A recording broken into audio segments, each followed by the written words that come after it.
Ready when you are, Chair. Thank you. Good evening, everybody. Thank you very much for coming along to tonight's EAP Future Communities. Apologies for absence. I have received from, sorry, Callum, apologies for absence. Thank you, Chair. We've had apologies from Councillor Brackenbury and Councillor Wilkes. Thank you. Councillor Currell is struggling to get on, so if he can't get on, please do add his apologies. Thank you. The minutes of the meeting held on the 5th of September 2024. Can I sign these as true and accurate record? Thank you, Jean. I do have one addition. Councillor Currell did send his apologies for the last meeting as well. If you could have those, thank you. Philip's here now as well. Welcome, Philip. Hello. And in the comment section, there are timestamps in case you. Thank you very much. So we move on to item 4, which is the Youth Justice Service. So we welcome our colleagues from the Children's Trust. That's Daniel, Debbie and Claire. And over to you. Thank you very much. What we're going to do for you, Scott, we thought we'd do the presentation, which is going to cover all of the priorities for the service, and also the data, which shows how things are going for us, and just making sure that everybody has a chance to ask any questions as well along the way.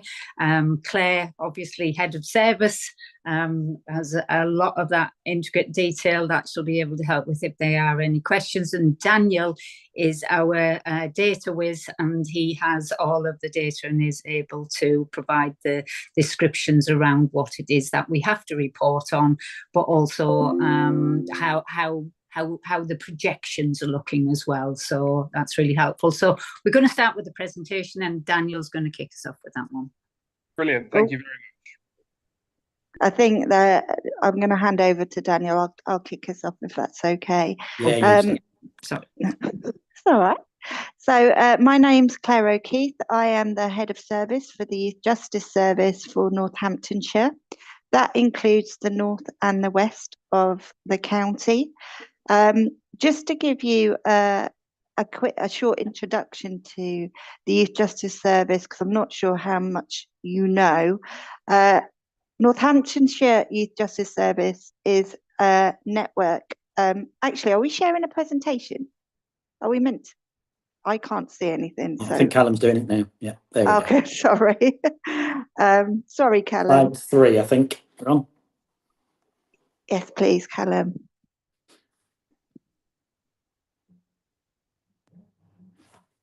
Yes, so, back one, Callum. Perfect, thank you. So the Youth Justice Service in Northants, we are a national network. There is a statutory national network of youth justice services operating over England and Wales.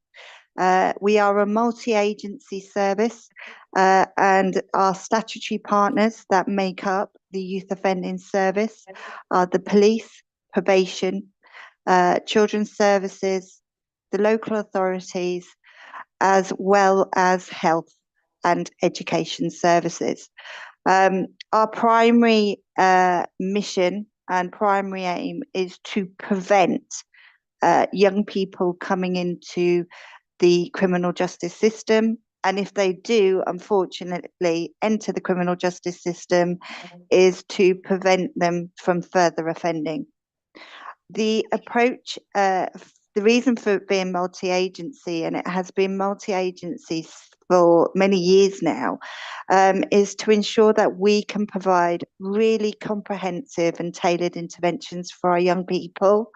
It ensures that when a young person enters our service, we can do a thorough assessment of their needs with input from all agencies, which is really beneficial when we're trying to identify what the issues are for those young people.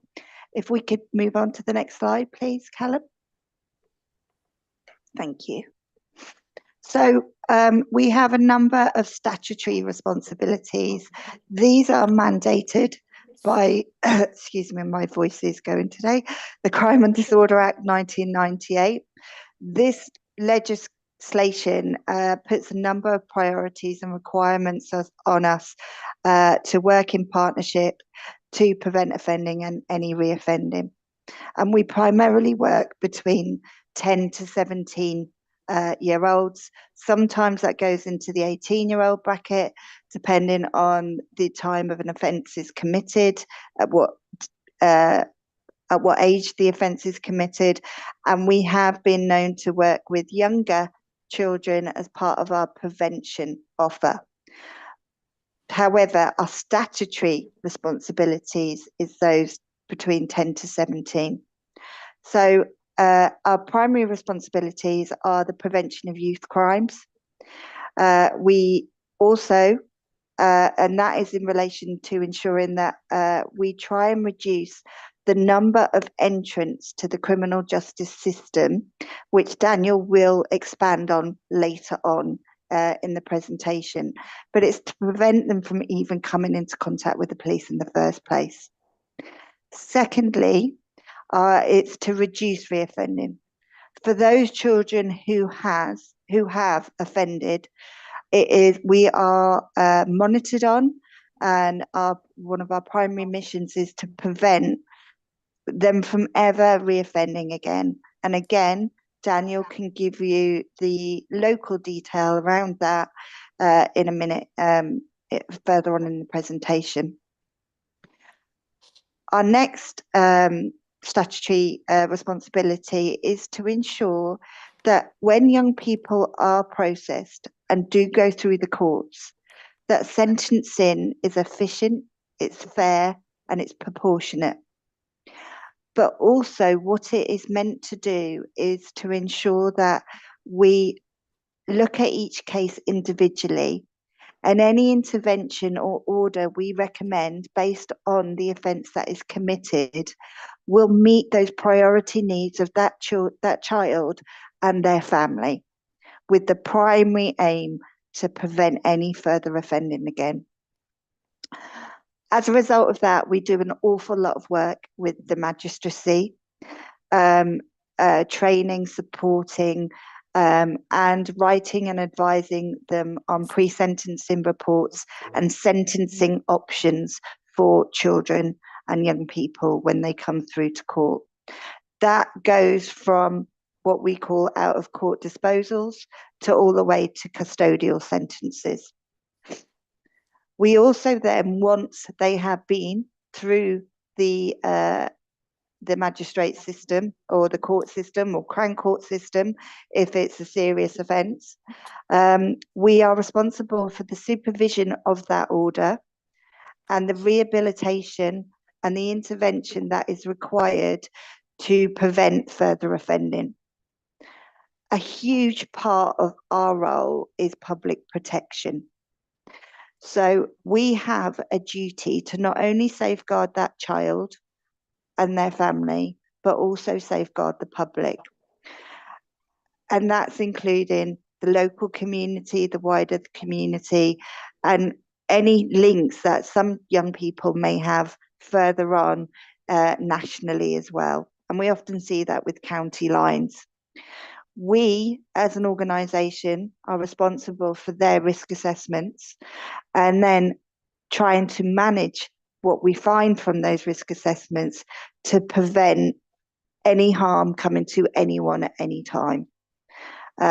We do this again in a multi-agency way to ensure that we've got responses from all agencies that could support the prevention of offending further. If you'd like to move on to slide 5, please.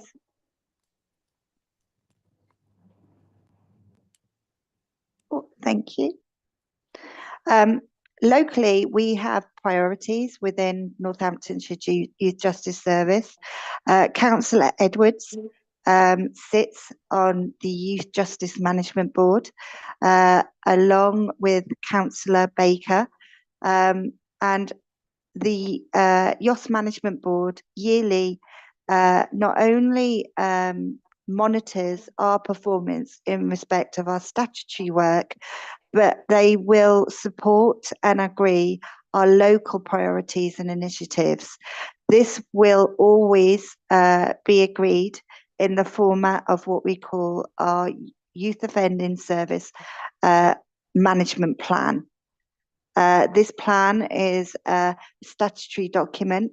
It's required on a yearly basis, and it has the input and recommendations from all of our colleagues from the councils, as well as our partner agencies. For us at this time, our priority areas, and as I said, please remember this is on a yearly basis, so they can change. Some may stay the same, are overrepresentation and ensuring that we have equal access to justice. It's really positive within Northamptonshire. Our overrepresentation plan has been recognised as an example of good practice nationally by the Youth Justice Board and Her Majesty's Inspectorate of Probation, who oversee the quality of our work. We have done our best to respond to areas of overrepresentation, which Daniel will also go on to discuss with you in a minute, to ensure that we have unique and different ways and approaches to try and engage those communities and those groups of children and young people who may be overrepresented within the justice system, such as children in care, particular ethnic minorities, majorities, etc. Another priority for us locally is our early intervention diversion programme. So statutorily, we have responsibility for 10 to 17, sometimes 18-year-olds. But our early intervention and diversion programmes are now available for children and young people as young as 8, if required. The intervention that we have there is a full service where young people who are known to the police or known to be involved in some form of antisocial behaviour or on the periphery of some criminal behaviour, we will go and work directly with them in a non-statutory way. It's all voluntary, and we have an awfully good success rate with that. We are supported incredibly well from our colleagues in the police to be able to identify those children and families where specific names keep coming up, but they may be lower than the age of criminal responsibility, or they just haven't received any form of formal outcome for the behaviour they may be displaying, but we know it's proving a bit of a problem in the local community, and we'll respond to that. We also have a focus on serious youth violence and gangs. We're working, this is one of our top priorities, as you can imagine, due to the impact that any form of serious youth violence can have on individuals as well as families and indeed local communities. We work very much in multi-agency collaboration to try and disrupt serious youth violence, try and prevent serious youth violence in gangs, and also try and get in there as early as we possibly can, as soon as we can see any form of indication that something serious or could happen or could occur. The practice that we work within is always trauma informed, and we've made many changes across Northamptonshire to custody, to the intervention that we deliver, to the way we engage with young people to ensure that it is always trauma informed. We also address mental health and well-being of all young people. As we know, we've seen a spike in COVID of children and young people presenting with mental health and well-being issues. We've made it a priority within our service to ensure all our young people are assessed, and intervention is offered and accessed quickly to try and support them in their journey whilst with us. Educationally is a priority for us. We expect any child under statutory school age to have a minimum of 25 hours schooling a week. If they don't, when they come to us, we will negotiate on behalf of the child and family to ensure that child does receive education. And for those children and young people who are over statutory school age and ready to work, we will do all we can to support them with the support from our education workers who are in-house within the YOS service. A further part of our work is to ensure that we are seen within the community, and victims of offences have the opportunity to engage in restorative activity, whether it be reparation, which is the child version of what you would call community service, community payback, or it's to try and facilitate victim and offender mediation in the future. Lastly, an important priority for us is to ensure that as a service, we are not reactive. We are constantly using data with the support of our colleagues from the police, from social care, to ensure that our services are meeting the requirements of what we are seeing in real time in local communities. What we don't want to do is wait a year down the line, look at the data and react to it. We're trying to do it as and when it happens, in the hope that we can be more effective at preventing crime, preventing serious crime, and doing our best moving forward. So with that, I will hand over to Daniel, who will give you an overview of actually what does it look like for the children in the north of the county. Thanks, Claire. If we can just pop on to the next slide, that's brilliant. Thank you. So just to give you a bit of an insight, I guess the first couple of slides are going to be around Northamptonshire specifically, but because the Youth Justice Board gives us our figures and measures us on them as a whole Northamptonshire, you'll see after this an overview of where Northamptonshire kind of sits, I suppose, as a place. And they're working at the moment to develop more key performance indicators for us. And once that reporting's up and running, we should be able to give a bit more detail around some of the things that Claire alluded to, like mental health, legal status, social care status of a child, and actually get some more concrete numbers around that, and then hopefully be able to split those through the North and West with the reporting that we're developing and getting on. But just as an overview, so this is looking at the caseload of Northamptonshire Youth Justice Service from the 1st of April 24 to the 31st of the 10th 24. So 131 children and young people residing in the North have worked with YOS on individual programmes or outcomes. 7 have been involved in more than one programme or outcome in the period.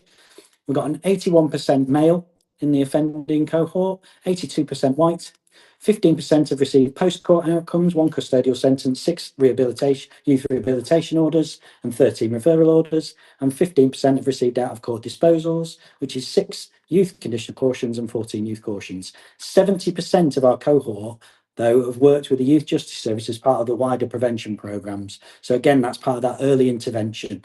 And that's made up of 35 community resolution disposals, 28 outcome 22s, 25 turnaround programmes, 2 community initiatives to reduce violence referrals, and 1 outcome 20. And, you know, if you need more detail around those, we can certainly send out. We've actually got a glossary of the terms for outcomes and what they are to give that a bit of description that we can always send out if you do want to know more about that.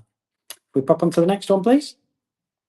So this is the broken down of that cohort we've just talked about for the North. So I'm broken down by each of those court areas. So post-court, 95% of them are male that get post-court outcomes.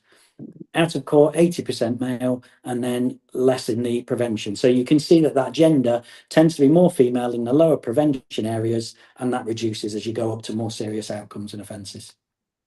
Looking at the ethnicity then on the right hand side. So again, what you can see here is that post-court ethnicity, we're quite overrepresented in those that are receiving post-court outcomes from the Black and the mixed group of people, because it's something that we've seen as a thing, and we're trying to tackle through the overrepresentation plan and in work with the magistrates as well, about how do we bring this from the global majority ethnicities, this percentage down lower in the future. Because actually, as you go to the out of court and the prevention activity, they are actually kind of in line with what the population percentages are. And you'll actually see those a little bit later when we talk about the key performance indicators we measured. And again, specifically for Northamptonshire, that offending breakdown compared with the population for the Northamptonshire as well. And the age at the programme start there again, we can see that that post-court outcome tends to be those that are in the higher end for the higher ages, and the out-of-court disposal is fairly steady, and prevention definitely peaks a lot lower on it around the age 13 and has those young involved at 12 and 11 as well. Where we've got that information not available as well for the ethnicity, that's not through non-accuracy of recording, but some of our outcomes potentially finish quickly or get transferred to areas before we actually manage to establish that, and they go on to actually to get that finite detail. So that's why we've got a little bit of information not available in there as well. And on to the next one, please. So as a Youth Justice Service, we're measured on 4 main key performance indicators. You can see at the top there: first time entrance, reoffending, serious violence, and our disproportionality. Comparators, as I mentioned, are used on this at national, regional and family, but we can only do it for the whole of Northamptonshire, not split down to North and West as yet. There are some new additional key performance indicators that are being set up with the Youth Justice Board and through our database service are also kind of supporting with us being able to report on that accurately, but there's still some finite sort of tuning to do that, just to make sure all the youth justice services are reporting the same, because until that's guaranteed, it will be unfair to kind of look at Northamptonshire, for instance, and start comparing us with other youth justice services. And these will cover accommodation type, education, training and employment status, special educational needs and disabilities status, mental health and wellbeing, young people with substance misuse, out of court disposal, a deeper analysis of that, wider service involvement, such as social care status, Youth Justice Service Management Board attendance, which is just a statutory measure that we have to make sure we've got all of our partner agencies represented at our management board, victim numbers and engagement with support, and then there'll be more specific sort of serious violence analysis on a more regular basis. Because when we come to the serious youth violence section, it's actually, it's not updated very quickly often, so this will allow us to be a little bit more planning ahead and seeing something that's more up to date. And to the next one, please. So the first of the 4 KPIs, first time entrance. So a first time entrance to the criminal justice system is an offender residing in England and Wales at the time of the offence, who's been recorded on the police national computer by an English or Welsh police force as having received their first conviction, caution or youth caution. Just to give you an idea of what a first time entrance is. We're measured through our first time entrant rate to make it comparable across different youth justice services and areas. And the rates for the FTEs is per 100,000 people in the population based on the Office for National Statistics mid-year population estimates. So if we look at our first time entrants specifically on the next slide, you'll see there, Northamptonshire in blue, we've really reduced our first time entrance rate. So we're now lower than all our comparators, regional, family and national. The family is basically a group of youth justice services that the Youth Justice Board sees as being a comparable to us. And it's a group of about 10 other youth justice services that they see as being comparable. So hence they use that family group. So you can see there, yeah, really well. And our use of outcome 22, which is basically an outcome we can offer to young people that doesn't criminalise them. And it's, if they engage with us, they can receive this outcome. If not, we would have to review their outcome potentially, and they may get a youth caution, which would then trigger them being in that first time entrance cohort and entering the youth justice system. So we're doing a really good job with our first time entrance, and that's been some hard work that's gone on for that to try and get that reduced over the years. If we go to the next one, that shows where we are in the rank compared to all of the other youth justice services. So you can see, if you look at the worst to best at the top, we're doing very well compared to a lot of youth justice services there. And the next one. So we'll look at reoffending, the second KPI for us, and that by its nature is quite historic, and I've put in a bit of an explanation there. From that first, if we're looking at the 1st of January 2021 to the 31st of December 2021, we need to allow a year for that young person from their initial offence on the 1st of January to reoffend, so that would be to December 21, and then 6 months for that to come to an outcome. outcome. So consequently, the person that puts their first offence on the 31st of December 21 needs again a year to reoffend and 6 months for that offence to come to an outcome. Hence, it covers quite a historic period because it's 2.5 years before our current date. Hopefully that makes sense because it's quite difficult to get a head around. So we're measured on our binary reoffending rate, which basically is the percentage of our offender cohort who reoffend in a specified time period, as I've explained with that time period above. Next one, please. Thank you. So we did have we were outperforming everybody on our reoffending rate. So we have the lowest percentage of our offenders reoffending. What's happened since then is actually the cohort's reduced in size of total offenders, and actually that's pushed our reoffending rate up. So we currently have a higher reoffending rate than a lot of the other comparators. But we also can tell, because this is a historic figure, we can see from monitoring our outcomes more recently that we know in the next 3 quarters that figure is going to drop back down again below what our comparators will be on. But obviously we can't do much about that historic outcomes, and we actually during 2022 and 23 had a very high number of referral order and youth cautions, which would have instigated this increase in the reoffending. But we now know from looking at more recent data, we're going to see that come down. And the Youth Justice Board's been explained kind of that. And as long as we're on top of that, they're certainly very happy with that. So if we go on to the next one, even though, as I said, we're currently above our comparators, we still don't sit particularly unfavourably on the worst side when you look at the actual ranking of all of the youth justice systems. So again, services. So again, it's not something that would be of a great concern yet to the Youth Justice Board. Thank you. So reoffending and reoffences. So this is another section of reoffending we look at. So again, it's historical data, as I explained earlier, but we look at frequency. So this is the average number of reoffences committed by the reoffender based on both the reoffender cohort and the offender cohort, because the reoffender cohort being a lot smaller and the offender cohort being bigger. But using the two allows us to really gauge where we sit with these kind of things. So if we go on to the next one, and I'll show you the charts for those. So on the left-hand side, the average number of reoffences per reoffender, we've got as 3.32 at the moment. So we currently sit lower than all of our national, regional and family cohorts.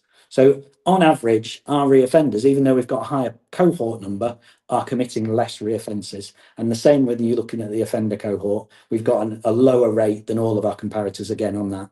So the upshot really is, yes, we have slightly more reoffenders at the moment, but they're all committing less offences. So we've got less prolific reoffenders. And to the next one, thank you. So serious youth violence. So we look at serious youth violence, and we actually get this reported from the Youth Justice Board. And the definition of serious violence is any drug, robbery or violence against a person offence that has a gravity score, which is a police scoring system, of 5 or more. Robbery offences all carry a gravity score of 6, so all of those are serious. Gravity scores range from 1, the least serious, to 8, the most serious. And the rate of serious youth violence we look at, this is the rate calculated as per 10,000 children for the selected area. And the custody rate, which I'll mention, is the rate calculated as a rate per 1,000. So basically that's looking at how many children we have in custody when you allude to that. So the higher, the worse it would be for us. On the next one. So we can see there, 2023, Northamptonshire's serious youth violence rate is lower than all of our comparators. And that's gradually come down. It's fluctuated up a little bit in the last year, but everybody else has seen a much bigger increase. We'll go straight on to the next one. This is then broken down by all of those areas. So the bars are all about the total number of offences, and the numbers in the circles are those serious ones. So with the total drugs in the Q3 23-24, there were no serious drugs offences. Same for Q2. And then we're looking at the robbery one, as I say, they're all serious, so that follows the pattern. And again, you can see, again, it's quite a low proportion of the total offences that are actually serious offences. And that's really good to see that all being quite low at the moment. And that's allowed us to have, again, a much better custody rate of 0.05 per 1,000 children. And that's lower than, again, all of our comparators, national, regional and family comparators. And that's due to this lower level of serious offending. And next. So we'll just look at ethnicity now and the disproportionality area. Now you can see there Northamptonshire's split of all of those ethnicities. And on the right-hand side is Northamptonshire's basically offending cohort from young people between that time period of the 1st of April to the 31st of the 10th, 24. And I've put it in percentage so it's comparable. So although we've got a lower percentage of our offenders than we have in the population in between the ages of 10 to 18, we've got Black, which is very good for the North, being underrepresented, because actually, as a county overall, we are overrepresented by 3% on our Black cohort. So it's nice to see that actually in the North, Black ethnicity offending is not one of our big concerns, and having to address that's being maybe disproportionately dealt with. Mixed, however, we can see that there's quite a large overrepresentation there. So that would be something we'd want to tackle. But that kind of also reflects the change in population that we have seen as well over the time. So we would kind of just have to take that into consideration. But overall there, you've got the global majority ethnicities of North Northamptonshire, 9.7, and then the actual offending comparator is 10.69. So we're slightly over, and it will be targeting that mixed ethnicity background group of young people that we would want to be wanting to do to bring that down so it's in line. And that's everything from me. I will hand back over to Claire. Am I off mute? Yes, I think I am, hopefully. We just to finalise everything we've said, we are governed and we are inspected by Her Majesty's Inspectorate of Probation. We are not Ofsted governed unless what they call a full jar is requested, and they're quite rare. We were inspected in July 2023, and yes, it was July 2023, and we were descended upon by 11 inspectors. We were only expecting about 4, and we had about 11. They looked at the casework of the OSS over 3 broad areas. This was for the arrangements for how we deliver the service, the quality of the work done with children sentenced by the court, so that post-court outcome, and what does that work look like, and how are the orders managed, as well as looking at the interventions that we deliver as well. Are they working? Are they effective? And then they also looked at the quality of our out-of-court disposal work to see whether it was effective, were we working with the right children, were we engaging them, bearing in mind it was voluntary, and were we having a holistic package of care, and was it meeting the requirements of preventing them from getting into any further trouble. Lastly, we were also monitored and inspected on our resettlement. Resettlement means how do we manage young people in custody? So those children who may be remanded, awaiting sentence for a serious offence, or once convicted of a serious offence and they have received a custodial outcome, how are we as a youth offending service managing them within the secure environment, as well as preparing them for when they are released? We were really pleased to come out with outstanding features. And I have just put the link on the bottom that you can click on that will take you directly to the report, so you can have a look and have a read through it. At the time, Anne-Marie Dodds was the chair of our management board, and I think she's also named it within it. So if you haven't seen it, please do click onto it and you will see. And over the next year, for those areas of recommendations, and I think we had 3 or 4, we have prioritised to work upon them going forward. But it was, a really great outcome.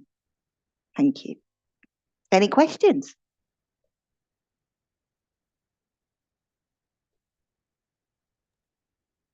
Thank you very much, Debbie, Claire, and Daniel.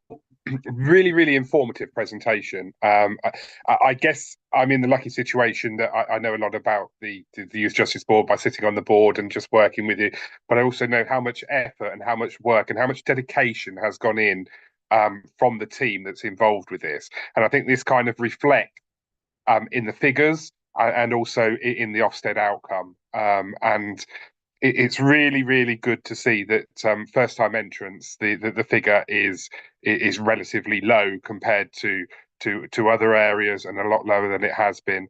And that is all about early help and early intervention, isn't it? And that's really positive. And we talk a lot on EAP and in children's services about early help, early intervention, and I think this goes some way to support that. I just had one question, Daniel, and I maybe should know the answer to this, but I'm not 100% sure. What is the difference between a youth caution and a caution? The caution's a police word, to be fair, but a youth caution is a caution. So basically, that is a type of caution, and it's a difference between a police word and our word. But basically, anything youth caution and above would trigger that first-time entrance. And that's the basic thing. Because they have other cautions they use for outside of youth, they just use the word caution. So anything that's a caution. Okay, so it's just somebody that's young, then I guess it just has that caution. I see. Okay, it's quite simple then. Sorry, I just No, it's all right. Perhaps more complex. Brilliant. Okay, so over to the others. Any questions or comments, please? I think Macaulay. Yes. Apologies for missing the first few minutes of the meeting. You might have covered this in the aspects which I missed. But it was regarding the out of court disposals and that prevention and diversion scheme. I asked last year about the progress of it in terms of the amount of practitioners you had on it. Has it increased from last year? We have seen an increase over the last 2-3 years. Mm-hmm. The YOS Management Board decided to reinvest some reserve spends that we had to expand a new initiative that we were basically not the Youth Justice Board, sorry, the Ministry of Justice gave all YOSs a grant to implement what we call the turnaround programme.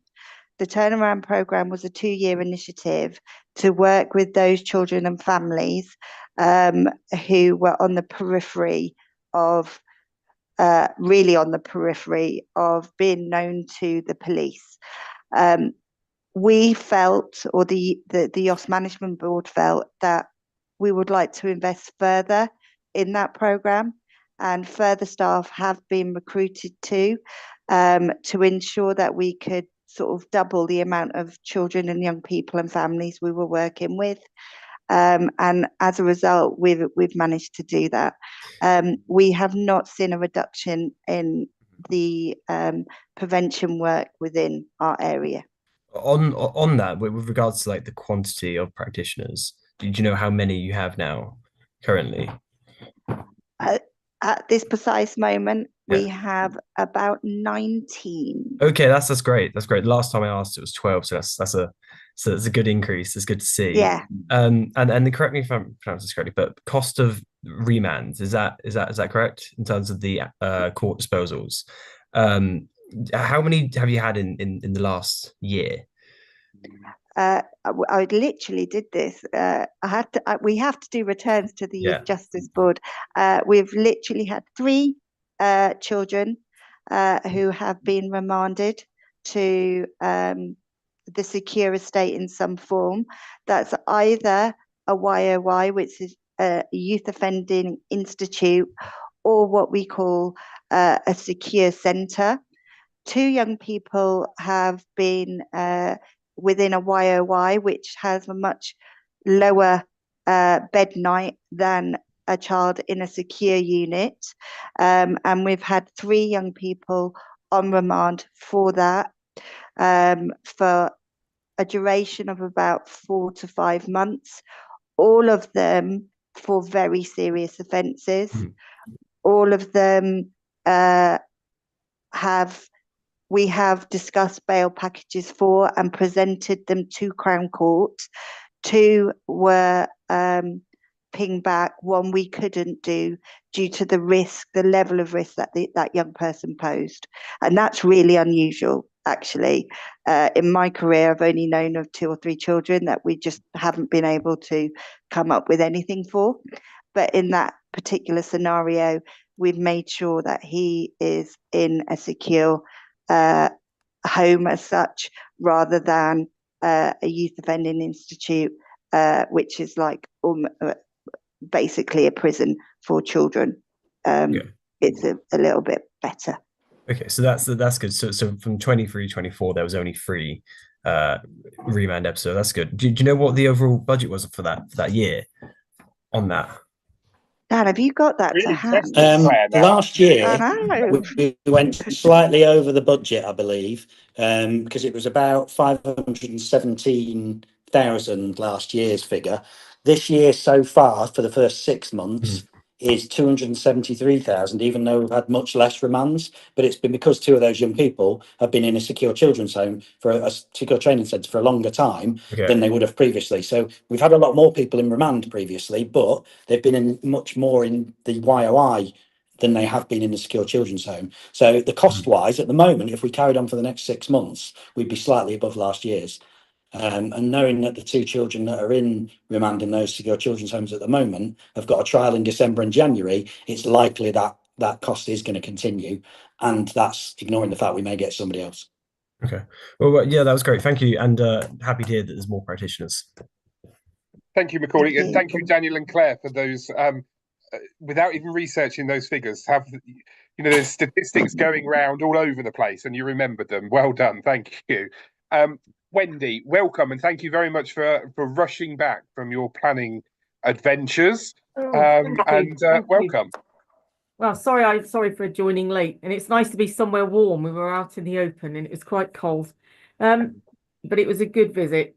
Sorry, obviously, for arriving late, but just congratulations, really, and well done on the work, particularly the inspection report, which was good with outstanding. Is it outstanding feet? I can't remember the wording, but there were outstanding elements. So that's really good. And obviously there's a lot of hard work that goes on behind that, as Scott said. Thank you. Thank you. And will the slides be sent, or is Macaulay not Macaulay? Callum sent them. Whilst we've been sitting here, I have noticed that Callum has actually sent them out. Yeah, Thank absolutely. You. I'll have a read then. Thanks a lot. No worries. Are there any other questions or comments? No, that's brilliant. Thank you very much. Callum, what I'm going to ask is, and we'll talk offline about this, is actually that this presentation gets sent to all members, I think, actually. And then we'll have a port of call, probably me, for any questions or anything. I just think I do get people asking me questions about the youth justice system. So it would be good to get this presentation out to everybody, and then I'll liaise with Debbie over how we get those responses and things. So, but I'll talk to you offline about that, Callum. Not a problem. Yeah. Perfect. Thank you. Debbie, Daniel and Claire, thank you ever so much. You are more than welcome to stay for the rest of the meeting, but I will completely understand if you have got other things to do. Thank you. Thank you very much. Yeah. Thank you. Thank you, everybody. Thanks a lot. Bye. Bye. Thank you. So we move on to item 5, which is elective home education. And I think Sharice and Fran are leading this. Is that correct?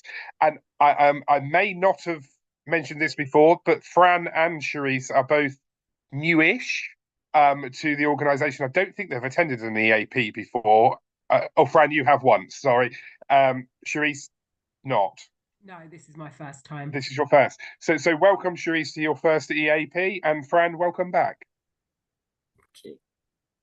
All right, so I will summarise because it's a relatively short item with the view of bringing this back as a more detailed report. So this is a verbal update in terms of where we are with elective home education and just setting out some of the next strategic steps that we are planning to undertake. So having arrived in Northamptonshire over the last sort of 5 to 6 weeks, one of the things that we have been looking at is doing a comprehensive assessment of some of the critical areas where we have seen quite significant growth in demand.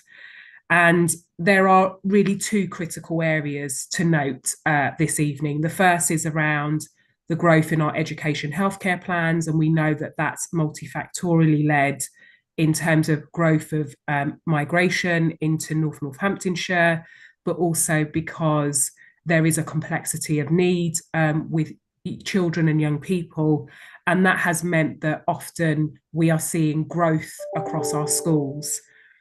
The other area that's grown is the numbers of children who are electively home educated. And I think it's really important for me to punctuate that definition, because what it states is that it's almost parental choice. But when you have conversations with parents, there is often a variation in terms of how they conceptualize electively homeschooling their children. So you'll have some parents that say, absolutely, it was choice. And then you have other parents that state that actually they felt that they didn't have a choice. But in any context, what we've seen over the last few years in Northamptonshire is a growth in our elective home educated young people. So we're currently around sort of 1,200 children who currently are EHE. Obviously, that's an area for us of focus, of improvement. And I just wanted to set out a couple of the key steps that we are taking. So firstly, it's a multifaceted plan, because the idea is that we need to work in really strong collaboration with our primary and our secondary schools, really to think through, firstly, how we can offer support to those schools, but also how we can early identify some of those young people that might be on that trajectory to EHE. What we do know in terms of the statistical evidence is that the main reasons that children are electively home educated is either dissatisfaction with the school or areas around mental health and well-being. So again, that tells us something about the narrative and the context for why that reasoning, for why our numbers have started to increase. So some key plans that we want to do going forward, and that's one of the reasons why I want to bring back a more detailed report, is firstly, we need to work collaboratively. We've been doing some diagnostic work to identify those schools with the highest prevalence of need around EHE, and there's about 10 schools in totality, 5 primary schools, 5 secondary schools. I'm planning to meet with those head teachers to talk to them about EHE, what are some of the support that we can put in place, where they think some of these issues may arise, and how can we then start to think about an early help and preventative offer to be able to provide some of that scaffolding support around school. The second area that's really crucial for us in terms of elective home education is really thinking about how we start to develop some of that early mental health well-being offer within schools. If we're being told that some of this is the reasons why this is a growth, one of the things that we want to do is review the mental health well-being offer in schools. What else can we do? Is there some partnership opportunities that we can put in place with health around really establishing a more embedded offer? We know that some of our young people are presenting more than ever with kind of emotionally based school refusing and also anxiety. So we know that that's an area where we need to target. So one of the key things is about reviewing that mental health and well-being offer to really ensure that we are offering that mainstream coverage across our primary and secondary schools. The third thing that we will be doing is to be thinking about how do we bring schools, our further education colleges, our early years, to really think about those collective solutions. So how do we as a system with social care, with education and health, really think about how we support children with elective home education, but also how we start to reduce some of those numbers. So one of the things that we will be launching from January is a series of elective home education summits. It will be designed to be thinking about where we are in terms of our current position, but also looking at some of those collective solutions. And then one of the areas that we are really driving forward at speed is knowing that actually mainstream education is not a one size fits all. There is a diversity within that. There are children that do require alternative education solutions because mainstream school is just not the right fit for them. So one of the things that we are driving forward, which is about our strategic intentions and ambitions, is around creating that alternative education and belonging strategy.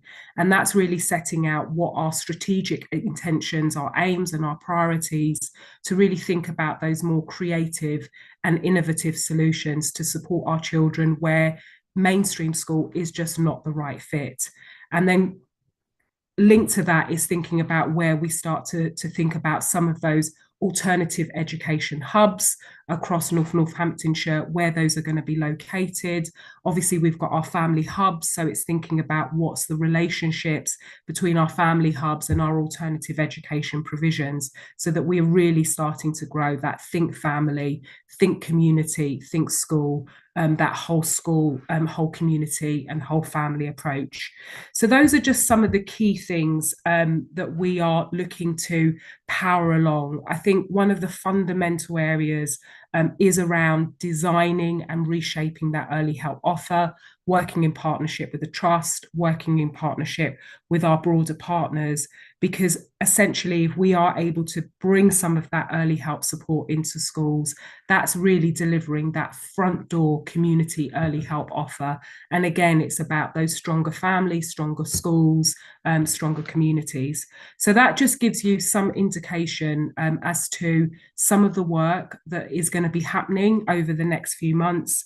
And I would really appreciate coming back with a more detailed report about, you know, where we are and in terms of some of the actions that I've outlined this evening in terms of those progression and next steps. So that's just in summary. It's a short verbal update with the view of coming back with a much more detailed report. Thank you very much, Charisse. And I think for a verbal update, again, there was a lot of information within that about plans for the future. Again, some statistical, some acknowledgements, and absolutely, I would welcome a report back. I think is January the next one, Callum. Yeah, he's nodding his head. Yeah. If we could have that in January, that would be great, please. Yeah. Perfect. Thank you. Are there any other questions or concerns? Jean, please. Thank you, Chair. Thank you, Charisse. This homeschooling, as you know, has caused us quite a great deal of concern with the growth in the numbers. And I take the point that some parents don't fully understand. I think sometimes what we get as members is that pressure's put on parents to take their children out of school because the school can't meet their needs. And that's something I know we're fully aware of.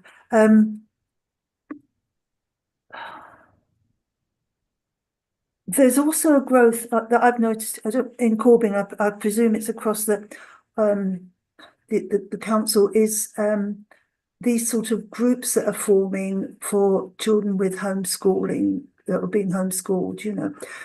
What oversight do we have of that?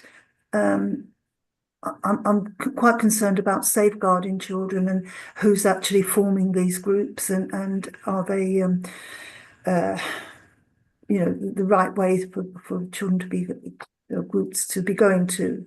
Does that make sense? Yeah, I mean, would you be able to just elaborate a little bit on the groups? Is it about safeguarding of that cohort that I described, the kind of 1,200? Are you talking about our approach to safeguarding, to ensuring that group? It's the safeguarding of children that are being homeschooled in that block, you know, but also with these other groups that are forming, just how, you know, what the safeguarding is of those, who's organising it and who's overseeing children's safety.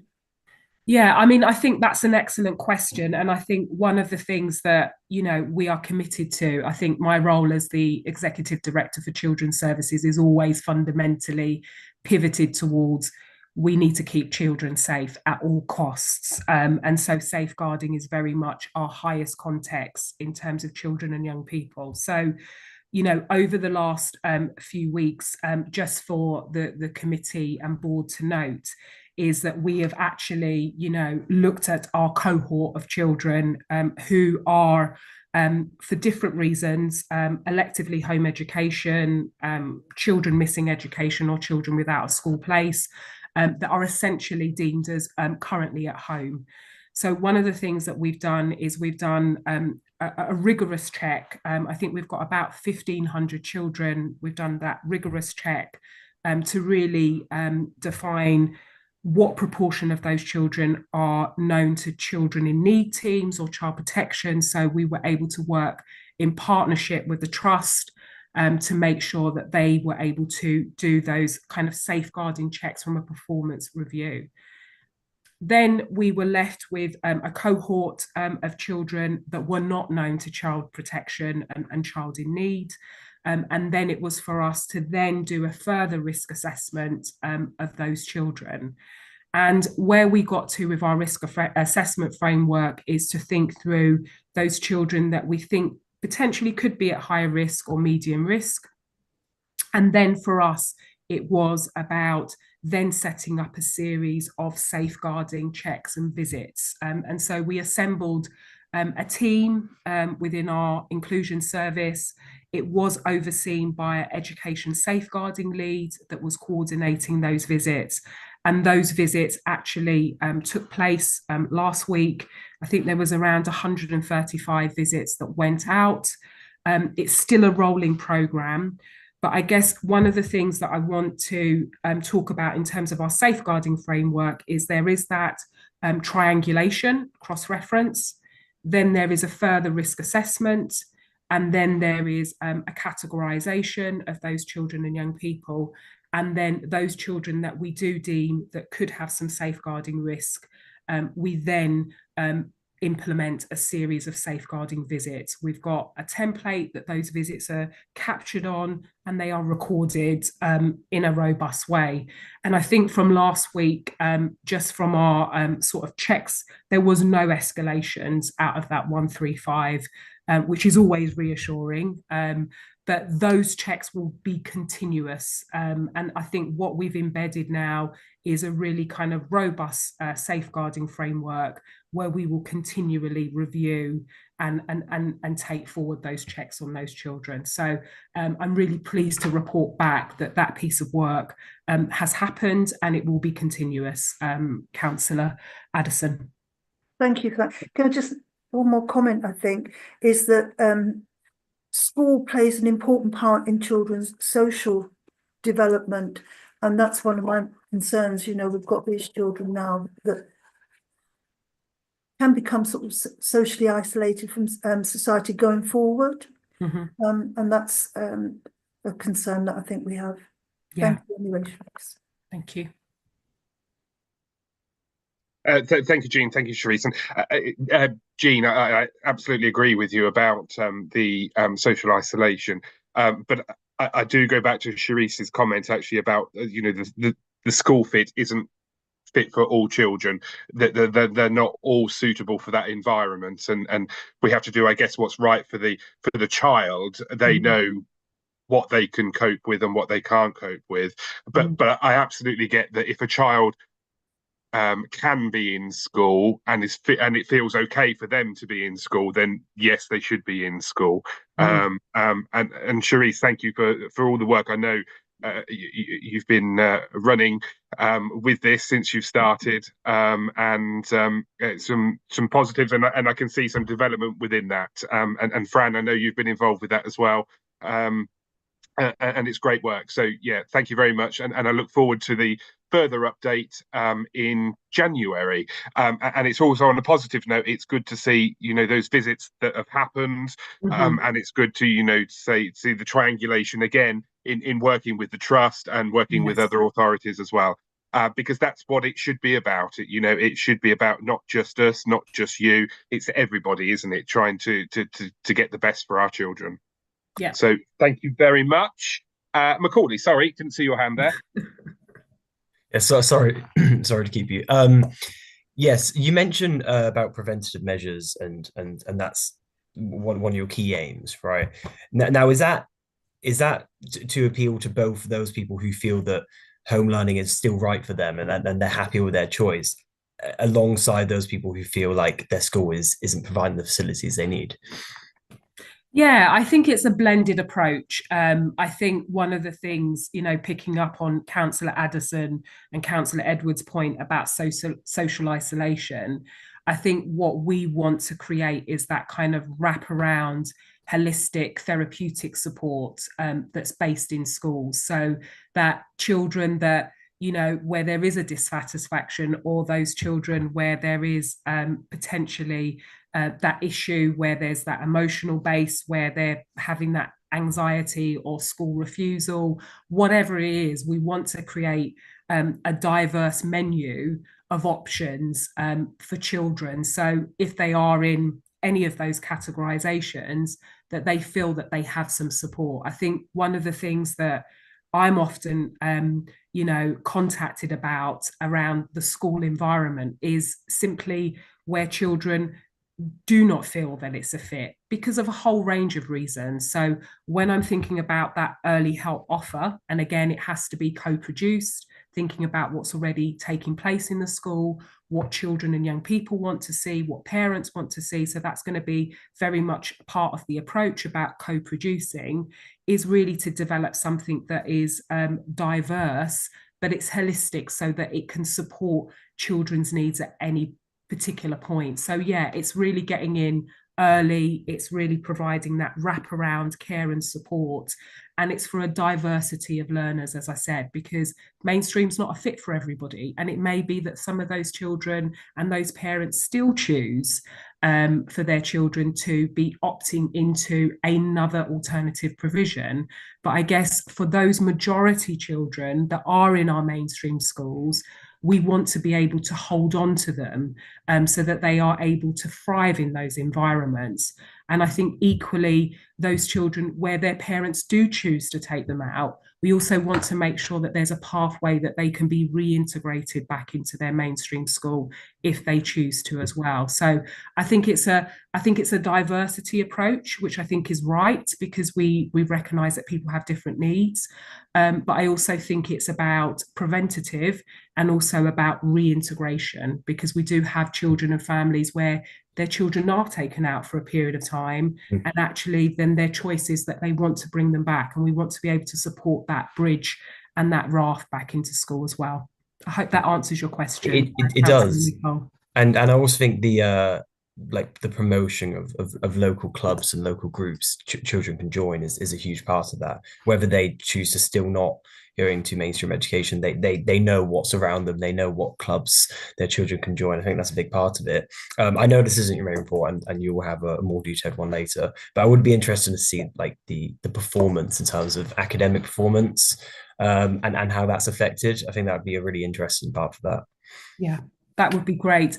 I mean, just touching on your point about youth clubs, yeah, I think when we talk about, holistic care and support, it is about ensuring that even if you're, out of mainstream infrastructure or in an alternative provision, that you still feel that there is that strong local connectivity to your community. So, ensuring that there's that promotion into, social youth clubs, which I think, again, helps to reduce some of that social isolation which some of our young people will experience. But absolutely happy to share that performance with you, with the correlation between attainment, because there's also a significant link between elective home education and exclusions as well. So it will be good to do that triangulation lens. But yes, I'm happy to share that. Look forward to it. Thank you. Perfect. Thank you, Macaulay. Any other questions or comments? No, brilliant. Thank you, Cherise. Thank you, Fran. So up next, it's Joe, and it's our annual SACRA report, please. Welcome, Joe. Thank you and good evening, everybody. My name is Jo Hutchinson. I lead the school improvement team. With me here this evening is my colleague Amy, and Amy is our SACRE advisor and has been with us since January 2023. And Amy will introduce herself shortly, and she's got a short presentation for you because we're here this evening to share the SACRE annual report. And the LA has a statutory duty to produce an annual report, and it's considered to be best practice to bring that report to the executive, which we hope to do next week at that meeting. So Amy, I'll hand over to you if that's okay. Thanks. Hope you can all hear me. Yeah, there is a, oh yeah, is the presentation. Thank you. So I just wanted to introduce myself and give a brief presentation of the SACRE as we present to you our annual report. Firstly, I wanted to start off by running through what the SACRE is, as I'm not sure how much you all know about the SACRE. So the SACRE stands for Standing Advisory Council on Religious Education, and SACRE is part of local government. Sorry, could we go on to the next slide? Sorry. Thank you. Thanks. Its main function is to advise the local authority on matters relating to religious education and also collective worship in schools. And every local authority must have a SACRE, and they normally meet around 3 to 4 times per year.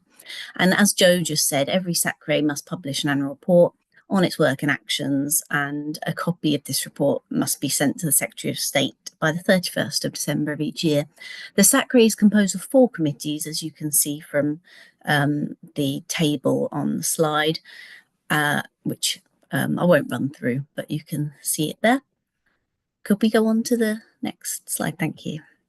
An important function of the SACRE is to require the local authority to review the agreed syllabus for religious education every 5 years. And so I just wanted to explain in a bit more detail what this entails.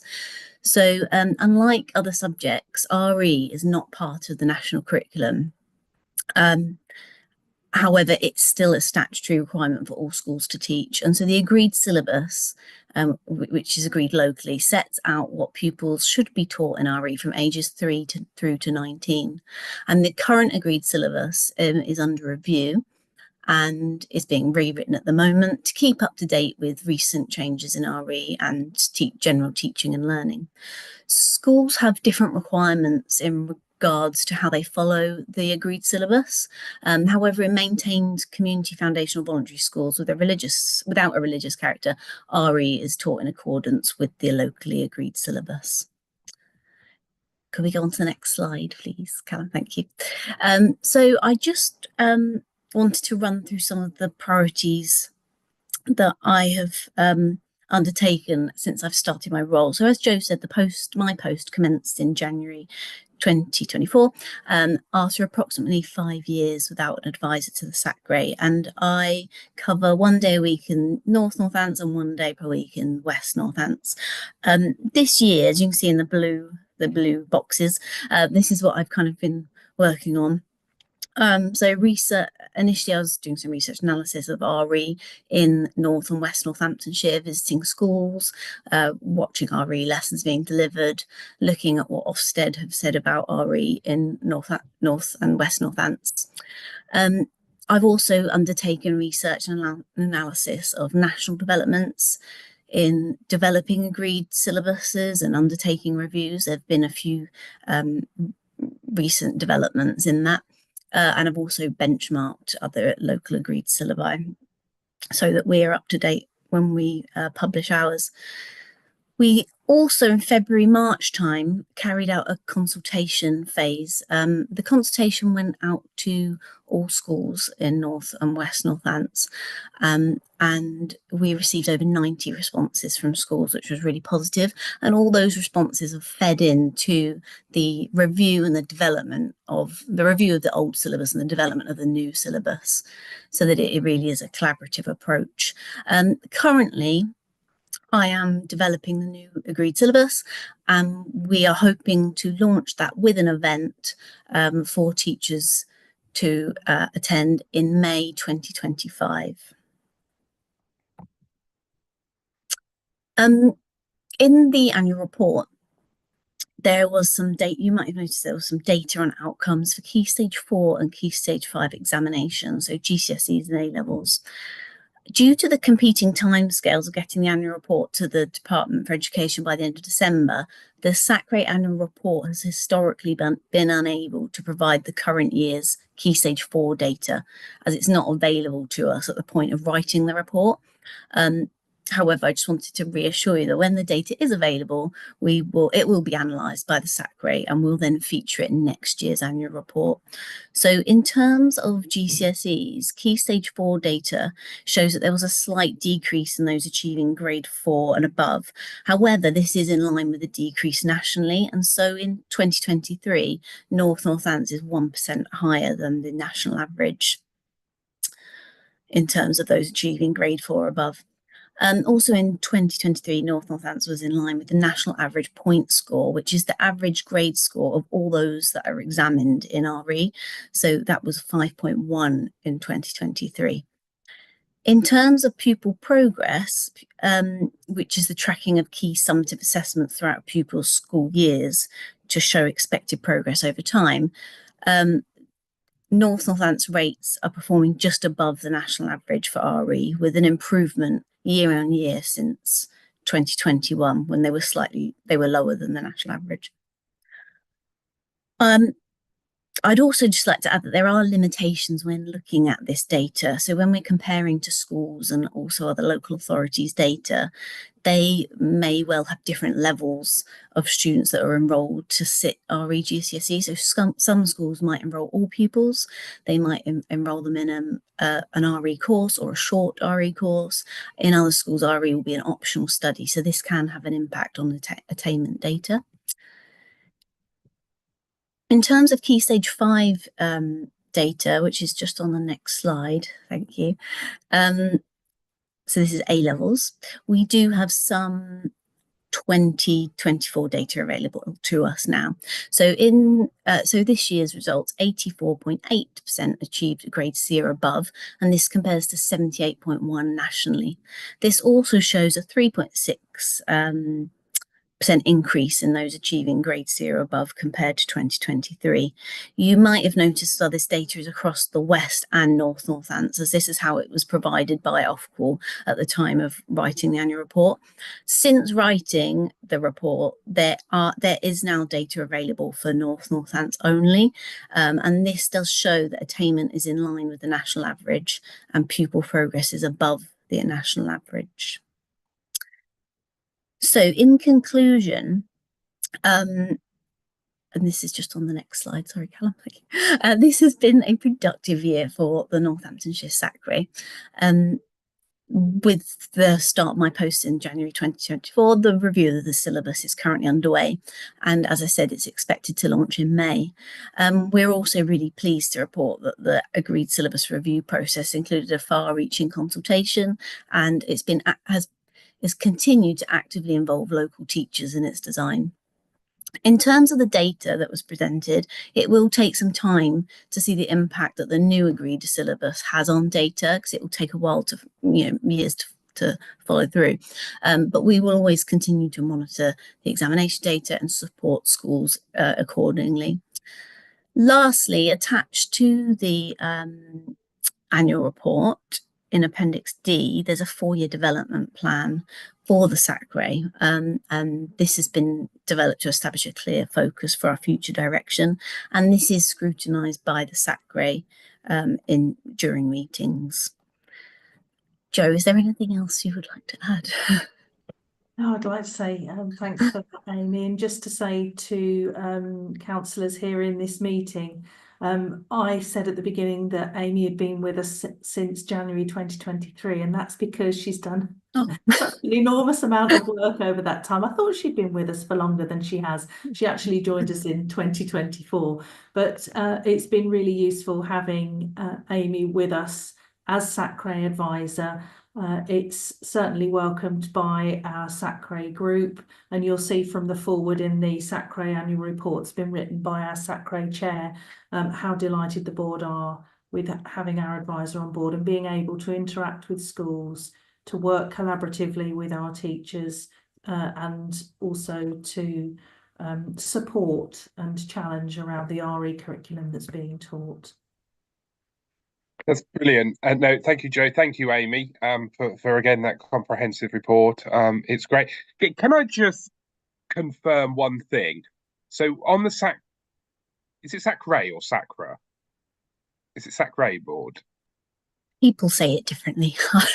The I say SACRE, SACRE, but on the SACRE board, they've got, I know, many different denominations of religions. Do they? Am I right in saying they also have the denomination of no religion? Is that correct?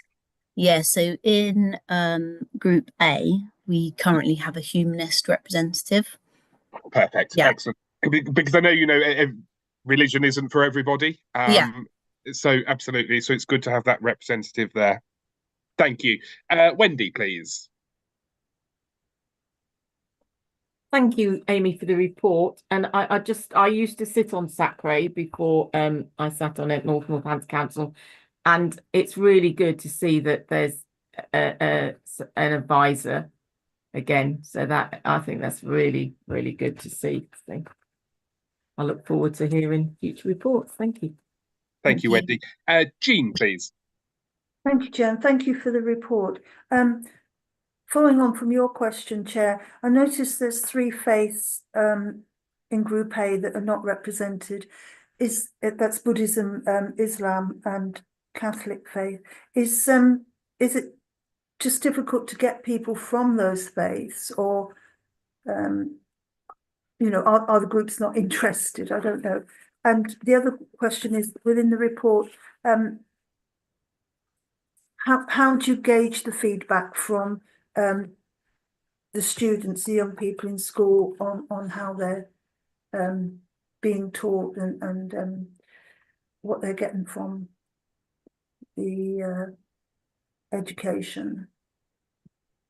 In terms of the membership, our chair is currently trying to reach out to those groups for representation, and I can update you that yesterday we did appoint someone as a rep from the Islamic faith, so that's really good news, and we've already been in contact. That's really positive. In terms of gauging feedback, could you repeat the question? Was it gauging feedback on their from the students themselves? Yeah, okay. So in terms of gauging feedback from the students themselves, when we're carrying out school visits, we have on a few occasions done a pupil voice. So we've had a group of pupils and we've asked them questions about RE. That I have not been doing recently because I've been focusing on the agreed syllabus, but my hope is that when the agreed syllabus is launched, then the school visits will ramp up and then pupil voice will form part of that process when I go into schools.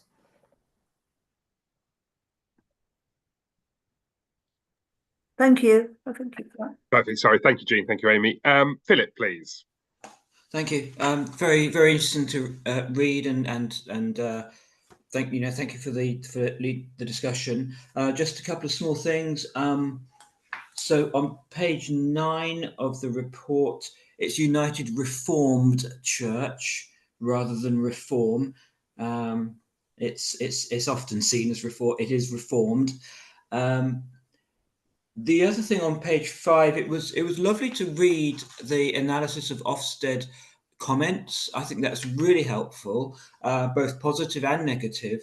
And I was wondering whether in a future report you could do, how sometimes people have what's the word for it? You've got all the key words, and the words that are said most appear largest. Does anyone know what that's called? Like a word cloud. Yes, that's what it's called. Quite right. Yeah. I don't know whether you could include that in an appendix another time. It might be interesting. Yeah, to give a flavour of the feedback. Yeah.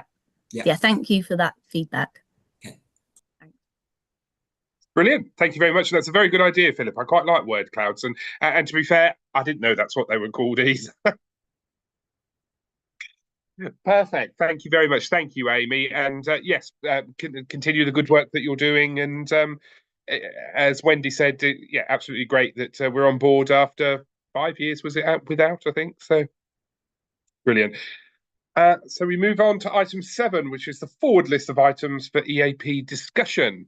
Callum, please. Thank you, Chair. It was just to update members. The next meeting of the EAP is due to take place on Thursday, the 9th of January.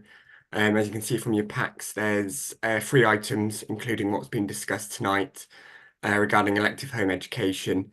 And as always, members are invited to suggest any further items for future meetings. That's great, Callum. Thank you. And I think those 3 items are quite will be quite meaty items actually. So particularly the home education. But as always open if anybody has got any suggestions. And I think actually the home elective education came from a councillor actually who wanted some more information. So guys, just drop me a line and we'll get it on the forward plan.